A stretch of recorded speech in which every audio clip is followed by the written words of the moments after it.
Hello, I'm John Eldridge, and welcome to the Ransomed Heart audio podcast. For more information on Ransomed Heart Ministries, our resources and events, please visit us online at www.ransomedheart.com. Friends, welcome back. You're joining us in the midst of a three-part series on the topic of soul ties, and this installment is part 2. What do healthy relationships look like? What do unhealthy relationships look like? What's the kind of biblical grounding of the idea of unhealthy spiritual bonds called soul ties? And so, welcome to the conversation. Soul ties can be formed by controlling parents. Yes, absolutely. But also controlling bosses, really anyone trying to exert control or manipulation over your life. But they can also be formed by insecure people who obsess about you, worry about what you think about them, try and get you to love them, appreciate them, validate them, come through for them, sort of cling to you in that way. In fact, have you had the experience where you find yourself thinking about someone and suddenly the phone rings? Oh, all the time. And it's them. And it's them. You go, what do you know? Yes, gang. Do you understand what's going on there? The reason you were thinking about them is they were thinking about you. And then they called you, right? And you began to experience their presence before the phone ever rang, right? Suddenly you find yourself thinking about them.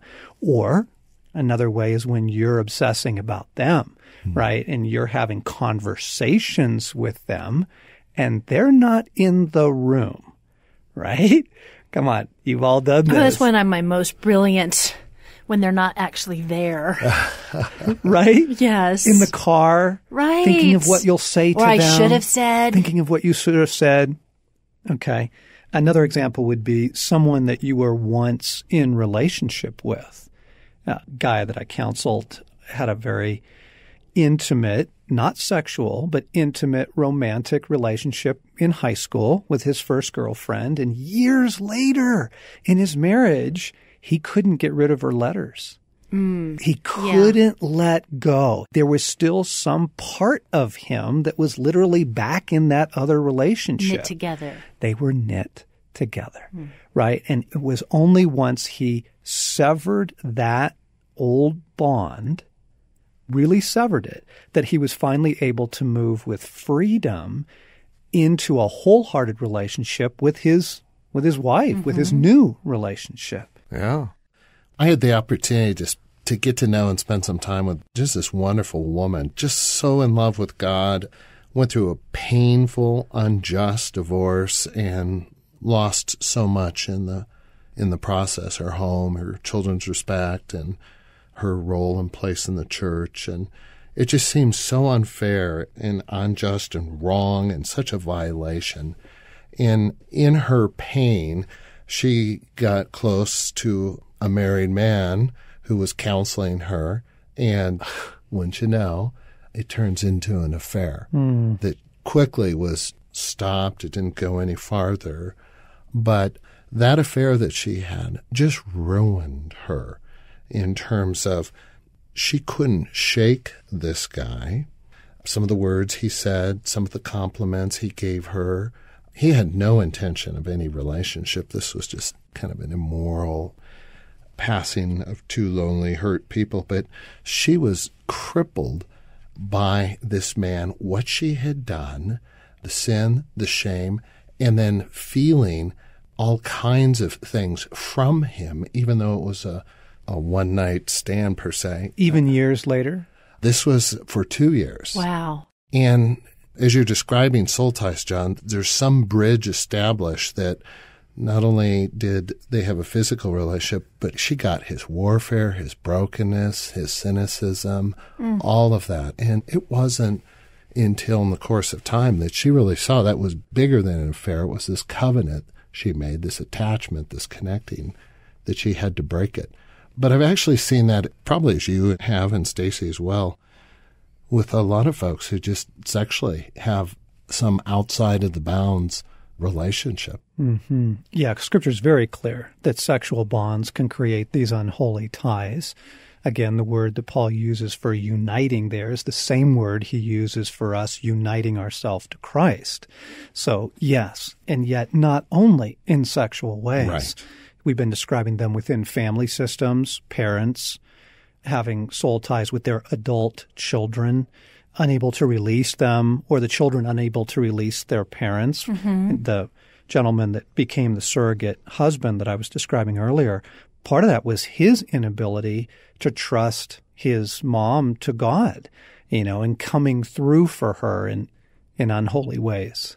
And part of this can get confusing because of the command to honor your father and your mother.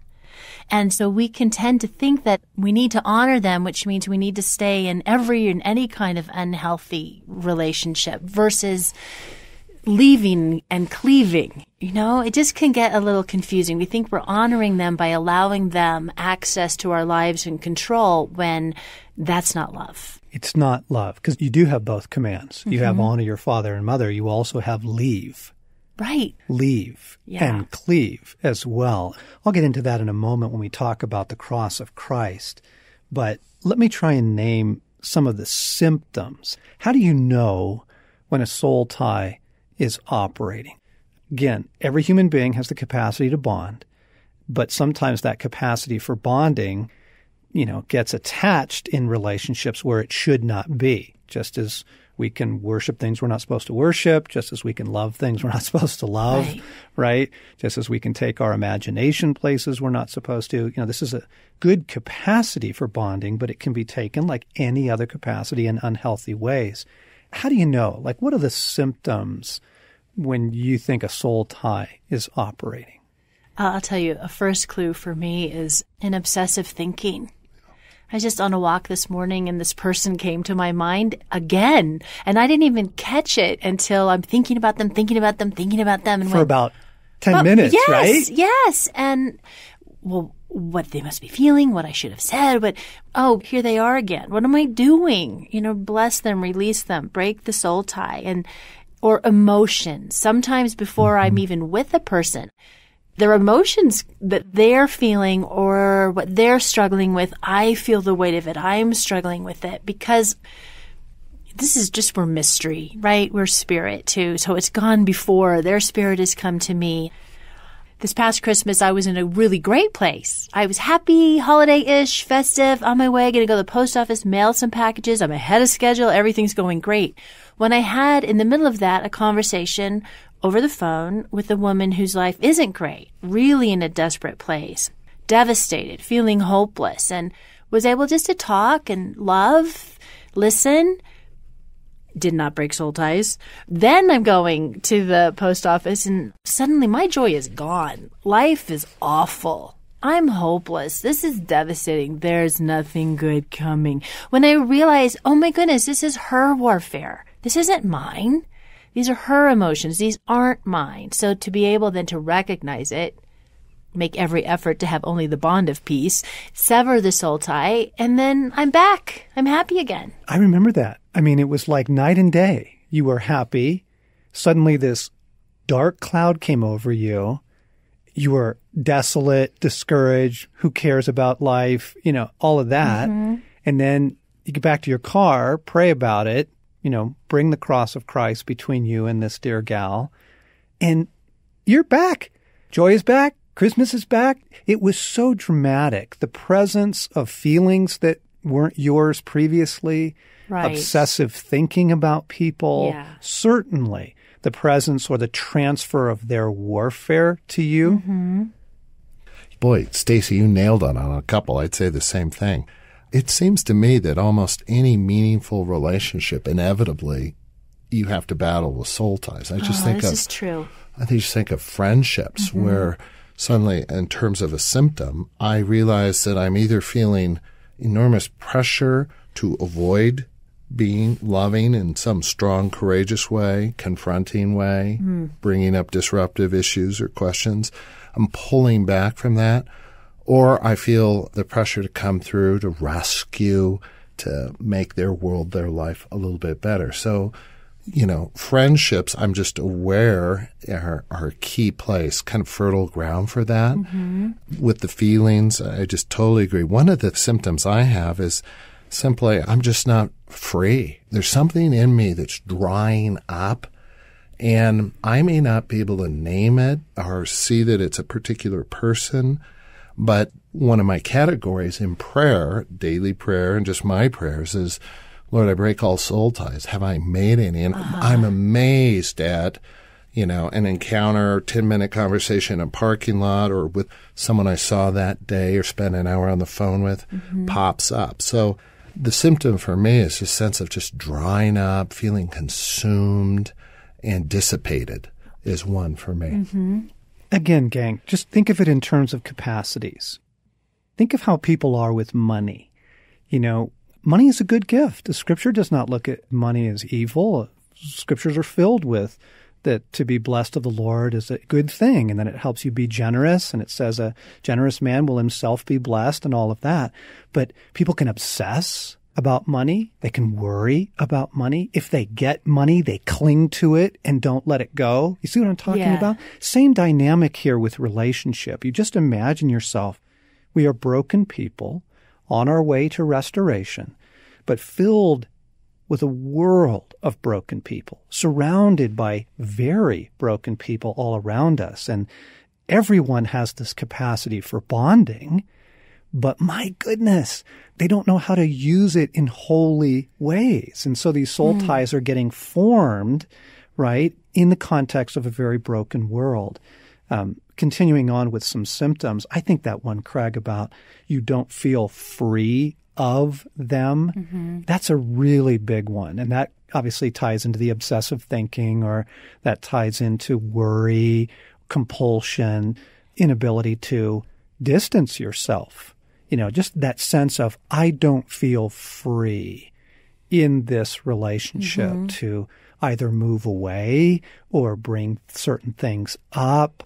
That would be a very good indication. And again, we mentioned that other one about, waking up in the night or driving in your car and finding that you're having conversations with someone. Right. It's never a good idea to talk with someone who's not in the room. Right. Exactly. It's not, gang. Yeah. It's not. And one of the ways that soul ties actually came onto our radar is in praying for other people. I mentioned at the top of this recording that the whole concept of soul ties could fit very well in a series on relationships. It could fit very well in a series on inner healing. And it could fit very well in a series on warfare, because that's where we discovered it was as people came to us for prayer, and, we would begin to kind of focus on the presence of God and kind of awaken our spiritual gifting, kind of tune in to the spiritual world around us. Not only did we become aware of perhaps a demon that was present in the room that needed to be dealt with, but we became aware of, wow, your Father is here. And they would immediately look at us with wide eyes and go, oh my gosh, I just had a huge fight with my father on my way over here on the phone. He's such a controlling man. He's so angry with me. I feel so disappointing to him. And whoa. Okay, we're not dealing with a foul spirit. This is a different thing. We're actually dealing with a human being. And there is an unhealthy bond here, right? So, or in inner healing sessions, we would, try and be praying with people through just the healing of memories, and they would be unable to get past a certain memory, unable to get past a certain event. And what we would discover is, back then, there was a soul tie that was formed that has never been broken. Next time, we will wrap up our series on soul ties in terms of addressing the issues of, how do you break unhealthy bonds? What's the role of the cross of Christ in our life, in relationships? So do join us for that. And as I mentioned at the end of our first episode, you can find the entire series, the whole 50-minute conversation, on our website for free at ransomedheart.com.